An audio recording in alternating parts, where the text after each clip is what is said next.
చెప్తున్నటువంటి మాట పదే పదే అవినీతి అక్రమాలను సహించలేదంటూ ఈరోజు భారతీయ జనతా పార్టీ ఈ విధంగా అవినీతి అక్రమ మార్పులను ఈరోజు వెనకేసుకురావడానికి గల కారణమైంది. ఈరోజు ఈటల రాజేందర్ గారి నిన్నటి రోజు స్టేట్మెంటును భారతీయ జనతా పార్టీ సమర్థిస్తుందా అనే సమాధానం కూడా ఈరోజు ప్రజలకు ఇవ్వాల్సిన బాధ్యత ఈరోజు కిషన్ రెడ్డి గారి పైన ఉంది, సంజయ్ గారి పైన ఉంది. జాతీయ నాయకత్వం పదే పదే ఇప్పుడే ఈటల రాజేందర్ గారి మాటల్లో ఇసుక మీనే కట్టిర్రు అంటుండ్రు. మా జాతీయ నాయకత్వం వచ్చినప్పుడు కూడా అనేక సందర్భాల్లో ఏటీఎంగా మారిందని చెప్పి వారి నోటులు కూడా మీరు విన్నారు. ఆనాటి మాటలు మీకు చూపించిన, నిన్నటి మాటలు చూపించిన, అంటే వాళ్ళు ఏ విధంగా మాటలు మారుస్తూ అవినీతి అక్రమాలకు సంబంధించినటువంటి వారిని వెనుకేసుకొస్తారని చెప్పని మేము అనేక సందర్భాలు అనేవాళ్ళం. ఈడీ పేరిట సిబిఐ పేరిట నోటీసులు ఇవ్వడం, వాళ్ళ మెడలో భారతీయ జనతా పార్టీ కండువ పడగానే ఏదో ఒక ప్రకటన ఉంది, వాషింగ్ పౌడర్ నిర్మా, అందులో బట్టలు వేయగానే తల మెరిసినట్టుగా వాళ్ళ పార్టీలోకి పోగానే అందరూ కూడా మళ్ళీ నీతిమంతులు అయినట్టుగా ఈరోజు కూడా ఇక్కడ ఉన్నటువంటి కాంగ్రెస్ పార్టీని దొంగ దెబ్బ తీయడానికి కోసం చేసే ప్రయత్నంలో భాగంగా రెండు పార్టీలు ఏకం కావడానికి కోసం అంత పెద్ద నేతలుగా, ప్రధానమంత్రిగా, హోంశాఖ మార్చులుగా, పూర్వపు భారతీయ జనతా పార్టీ అధ్యక్షులున్న నడ్డా గారు, అమిత్ షా గారు, మోడీ గారు, ఇక్కడ కిషన్ రెడ్డి గారు, సంజయ్ గారు, ఇంతెందుకు నిన్న సాక్షి చెప్పిన రాజేందర్ గారు కూడా పదే ఏటీఎం కాళేశ్వరం కల్వకుట్ల కుటుంబానికి అని చెప్పి ఈరోజు వాళ్ళ పార్టీని కాపాడే ప్రయత్నం చేస్తున్నది. కొన్ని మీ పేపర్ క్లిప్పింగ్ కూడా చూపిస్తా.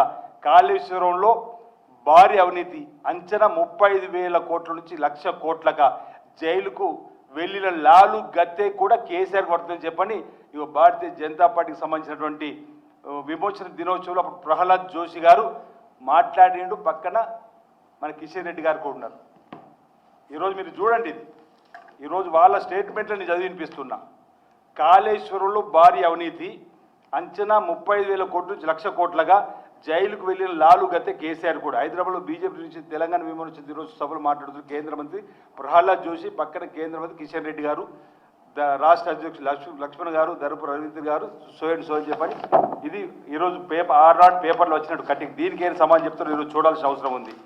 కమిషన్ల కాళేశ్వరం అని గజేంద్ర సింగ్ షెకావత్ యాదగిరిపల్లి సభలో మాట్లాడుతూ కమిషన్ల కాళేశ్వరం పాలించే గేదెలుగా ప్రాజెక్టులు కేసీఆర్ కుటుంబానికి డబ్బులు డిజైన్ లోపం కారణంగానే పంపోజుల మునక ప్రజా సంఘం యాత్రలు నిప్పులు చెరిగిన భారతీయ జనతా పార్టీ నాయకత్వం. ఈరోజు ఆనాడు బండి సంజయ్ గారిది ఇది. కాళేశ్వరం ప్రాజెక్టులు 1,000 కోట్ల దోపిడీ, సింగరేణి నిధులను ఏటీఎంలా వాడుకుంటున్నారు బండి సంజయ్ గారి ఆరోపణ. అంటే ఆనాడు కాళేశ్వరం ఇది ఇన్ని పెద్ద మాట్లాడిన వాళ్ళు ఈరోజు ఎందుకు కాళేశ్వరంలో 1,000 కోట్ల అవినీతి ఇంతకుముందు చెప్పినట్టుగా ఈ విధంగా ఈరోజు పత్రికలలో కూడా వాళ్ళు పెద్ద అక్షరాలతో వచ్చినటువంటి అంశాన్ని ఈరోజు ఇంత చక్కటి అవకాశం వచ్చినా ఎందుకు ఈరోజు వీళ్ళు ప్రయత్నం చేస్తున్నారు అనేది. కాళేశ్వర అవినీతి నుంచి మాజీ సీఎం కేసీఆర్ను బయటపడేందుకు ఈటల రాజేందర్ గారు ప్రయత్నం చేసినట్టుగా ఉంది తప్ప ఇది ప్రజా సొమ్మును ఈరోజు దుర్వినియోగం చేసినటువంటి వారిని చర్యలు తీసుకునే విధంగా చట్టపరంగా అవకాశం చేతుల్లో వచ్చినా వారు వాడుకునేటువంటి సందర్భం లేనిది నిన్నటి కమిషన్ ముందు వారు మాట్లాడినటువంటి మాటలు మనకు బయట ప్రపంచానికి వచ్చినాయి. అందుకే నేను ఈ మీడియా ద్వారా తెలంగాణ ప్రజలందరినీ కూడా చైతన్యపరిచే విధంగా కాంగ్రెస్ పార్టీ మొదటి నుంచి చెప్తుంది నేను నిజమైంది ఆ రెండు పార్టీలు చీకటి ఒప్పందం, గల్లీలో లొల్లి ఢిల్లీలో దోస్త్ అనేది అనేక సందర్భాలు చెప్పినాం. అనేక సందర్భాల్లో కూడా రెండు పార్టీలు ఒకటైనటువంటి మాట చెప్పినటువంటిది నేను నిజమైతా ఉంది. కాబట్టి ఆ రెండు పార్టీల పట్ల మీ ప్రభుత్వం చెప్పేటువంటి కార్యక్రమాన్ని దయచేసి ప్రజలందరూ కూడా వింటూ అప్రమత్తంగా ఉండేటువంటి చేయాలని చెప్పని ఏదేమైనా కాళేశ్వరంలో వీళ్ళు వెనుకేసుకురావడానికి ప్రయత్నం చేసినా వాస్తవాలు నిజం నిప్పు లాంటిది. వాస్తవాలు బయటకు వస్తే అప్పుడు దోషులు ఎవరైనా వారిపైన కఠిన చర్యలు ప్రభుత్వం తీసుకుంటుందని ఒక భావన సందర్భంగా నేను వ్యక్తం చేస్తా ఉన్నాను.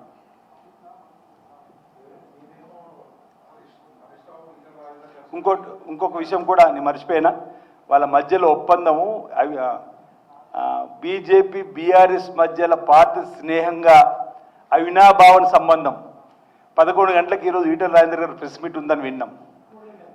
అదే 11 గంటలకు నిన్నటి రోజు ఈటెల రాజేందర్ గారి ప్రెస్ మీట్ ఈరోజు ఉదయం 11 గంటలకు అని చెప్పని సమాచారం ఇచ్చారు ప్రెస్ వాళ్ళకి.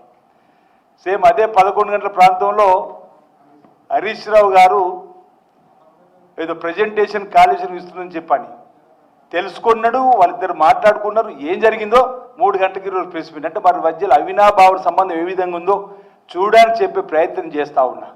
11 గంటల ప్రెస్ మీట్ 3 గంటలకు వాయిదా వేసుకున్నారంటేనే వారి మధ్యలో ఉన్న అవగాహన ఏంది అనేది తేలడానికి ప్రజలకు చెప్పేటటువంటి ప్రయత్నం చేస్తున్నా. వాళ్ళ మధ్యలో మంచి అవగాహన ఒప్పందంతోనే ముందుకు పోయి ఏ విధంగానైనా ఈ కల్వకుంట్ల కుటుంబాన్ని, ఈరోజు కేసీఆర్ గారిని, ఈ కాళేశ్వరం సంబంధించినటువంటి ఏటీఎం అనేటువంటి వాళ్ళే రక్షించేటువంటి పరిస్థితిని, రక్షించే సందర్భం ప్రజలకు చెప్పి ప్రయత్నం చేస్తూ ఉన్నా.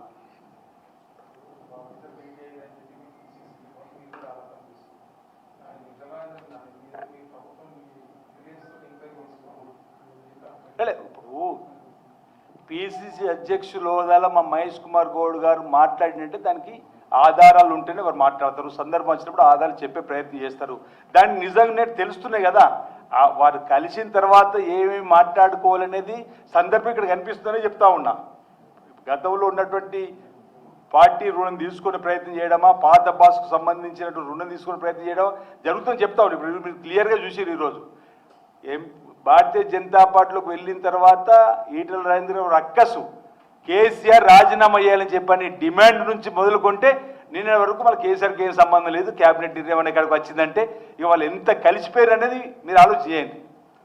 ఇప్పుడు కేసీఆర్ రాజీనామా చేయాలని చెప్పని, అంతా కేసీఆర్ తానే చూసినని చెప్పని, ఇసుక తెన్నెల మీద గట్టి బ్రిడ్జ్ అని చెప్పని అన్నటువంటి ఆయన కేసీఆర్ రాజీనామా చేయాలని చెప్పని డిమాండ్ చేసిన స్థాయి బీజేపీ ఎంపీగా, నాయకునిగా ఈరోజు నిన్నటి రోజు వాళ్ళ ఒప్పందం ఒడంబడిక ఈరోజు కేసీఆర్ ఒక్కడిది కాదు క్యాబినెట్ మొత్తం అంటుండంటేనే భారతీయ జనతా పార్టీ స్టాండ్ మారిందా? కేవలం ఈటెల రాజేందర్ వ్యక్తిగతంగా స్టాండ్ మోదీ ప్రధానమంత్రి గారు అమిత్ షా గారు ఏం మాట్లాడారు కాళేశ్వరం మీద కూడా మీకు చెప్పే ప్రయత్నం. अपनी सरकार में कालेश्वरम प्रोजेक्ट जैसे घोटाले किए, कालेश्वर लिफ्ट इरिगेशन सिंचाई योजना केसीआर परिवार का एटीएम है, एटीएम। ఈ రోజు మోడీ గారు అమిత్ షా గారు ఇద్దరు చూడండి దయచేసి सरकार में कालेश्वरम प्रोजेक्ट जैसे घोटाले किए, कालेश्वर लिफ्ट इरिगेशन सिंचाई योजना केसीआर परिवार का एटीएम है, एटीएम।